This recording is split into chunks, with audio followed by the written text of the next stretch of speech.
Man, what's up, world? What's up, world? I know I'm not gonna take too much of your time out tonight. It's just something was on my mind this weekend. I kind of just wanted to speak on and get straight to the point, get right into it. I gotta get some things done. I gotta get out of here. But tonight we wanted to talk about a little bit about a touchy subject because you got a lot of people out here that talks about it. But we'll talk about white supremacy and racism, man. So, right now you got a lot of black people out here and a lot of organizations that are capitalizing and making a lot of money talking about white supremacy and racism and how our people, black Americans, foundational black Americans, B1, being held down by racism and white supremacy. Now, first of all, I'm not going to knock the existence of white supremacy, and I'm not going to knock the existence of racism because they are both prevalent in our world today. And I mean, there's no denying it. From the United States all the way across the whole world, white supremacy is real and it dominates our world today, right? But I want to say to all my black people of color, whatever you want to label it, is that you can't have because white supremacy exists, I cannot be successful. You cannot have because racism exists, I cannot be successful. You have to have a in spite of type of mentality. In spite of racism, I can still be successful. I mean, in spite of white supremacy, I still can make it and make something out of myself. Yeah, things are gonna be more difficult. I am not denying that things may be more tough because of white supremacy, and racism. But I'm not gonna tell my son or my daughter that because of white supremacy and racism, you're not gonna make it. Because of white supremacy and racism, you gotta get out here and do illegal activities to survive, because of white supremacy and racism, the only thing you could do is do immoral acts, show your body off or do things like that, make Instagram models and all this just to make a living in this world. In spite of the things and the people that want to hold you back, that don't want to let you in their colleges, that don't want to give you financing to start your business, that don't want to hire you on certain type of jobs. In spite of all that, we still have to find a way to be successful. We have to strive and push on. Right now, daily in our communities, we do see a lot of self-inflicted wounds. Like, let's just say hypothetically, and I come back to it, just say hypothetically, I was a Mexican person in Mexico. All right, they may not speak no lick of English, can sneak across the border, come over here, and find a way to make it. And not saying that a lot of these people aren't honorary white people. I understand. You got Asians, which they consider honorary white. You have Arabs, which are considered honorary white. You even have Hispanics, which are considered honorary white people. I'm not knocking that, but I'm saying that if a person can come over here illegally, not speak the language, and make it and survive and become successful, start construction companies, buy homes, or network within their community to elevate themselves, then we as a people need to start elevating ourselves, not knocking the acts that come against us on a daily basis that hold us back. But we have to do more. Now, coming back to the self-inflicted wounds, we as a people, we have to stop hurting ourselves and putting ourselves down. Because right now, I feel like that a lot of things that are glorified in our community are really backwards. Like somebody made a post talking about, now we used to call ourselves kings and queens, but now we call ourselves B's and H's and N's. Like it's okay, and that's normal, when it's really not normal. And so we have to watch that. Like selling drugs in our community, we talk about white supremacy and racism, but And you got the drugs. Who brought the drugs in? We didn't bring the drugs in. We don't own the planes. And I understand that. And that was very, very, very relevant during the times when, during the Contra wars back in the 80s, and when all these stuffs were put into our communities to, to kind of derail us after the civil rights movement, this, that, and the third. And I personally, I have a personal testimony about that, because my stepfather fell victim to that and really kind of derailed our life as me being a youngster, and threw us off course. But in spite of him falling victim to that, I still was able to go to college, get my bachelor's degree, and and still try to become a successful person and a good representative for our community and for our people. Not saying that if he had been on the straight and narrow a little longer, things would have been better for me in another way, and I could be probably higher than what I am, whatnot. But I'm just saying, in spite of that happening, we still have to push on. Now, we have good people, bad people of all races and all colors.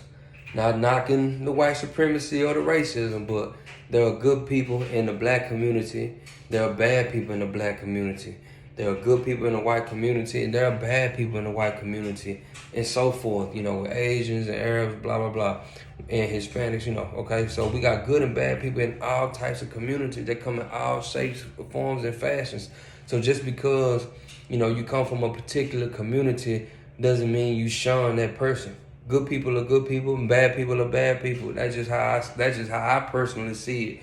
So, you have to watch the self-inflicted wounds by your own community and by the people that look like you. Like the old saying goes, all skin folk ain't what? Kinfolk. All skin folk ain't kinfolk. Just because you look like me don't mean you wish me well.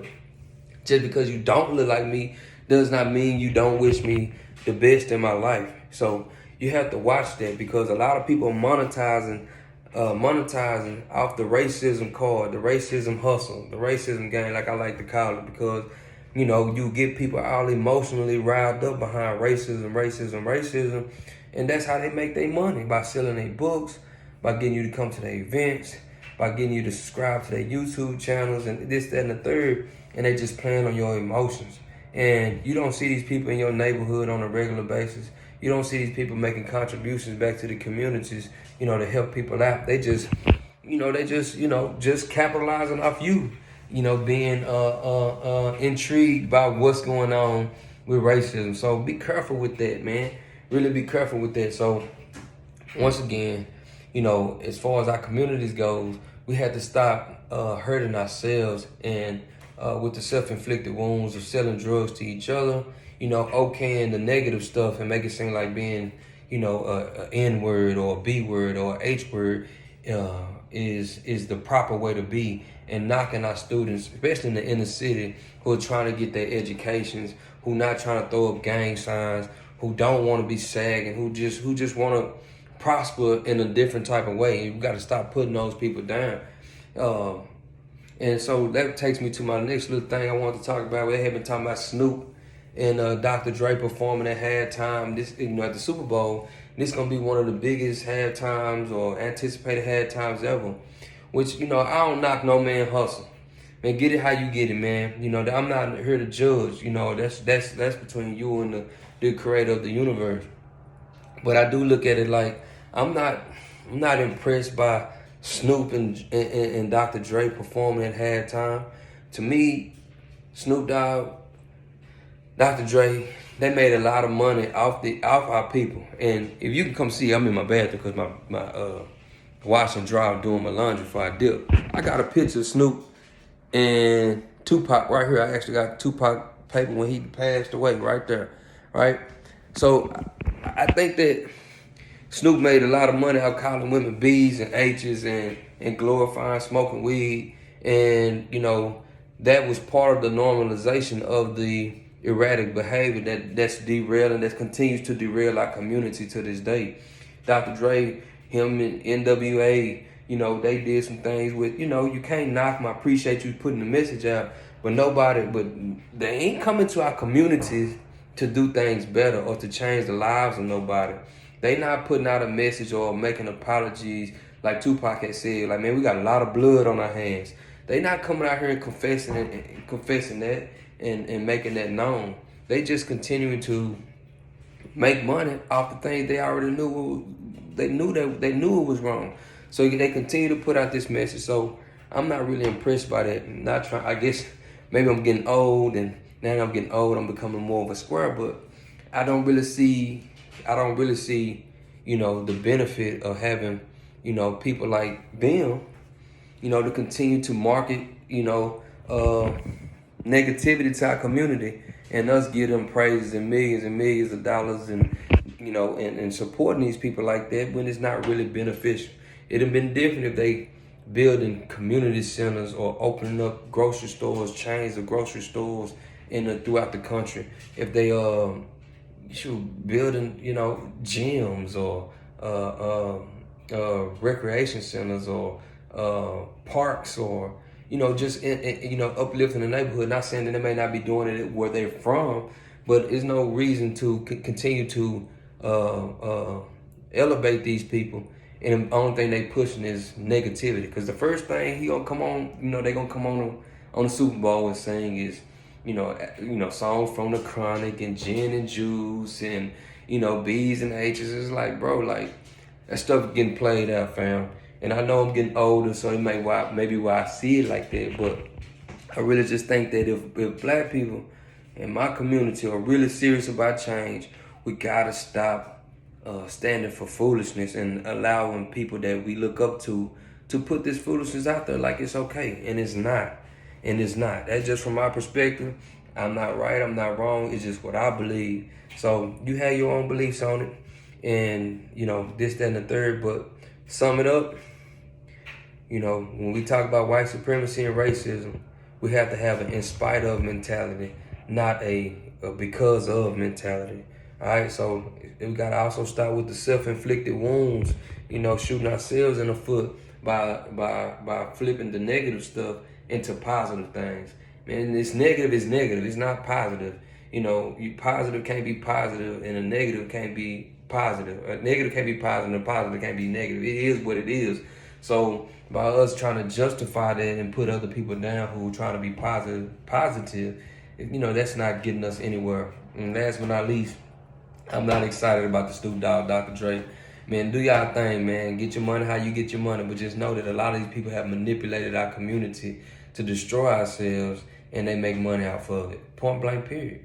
Point blank, period. Because a lot of them won't want their own children doing the things or being called the lyrics that they call other people's children. And not saying that there's not B's and there's not H's out here. They out here. It's N's out here and etc.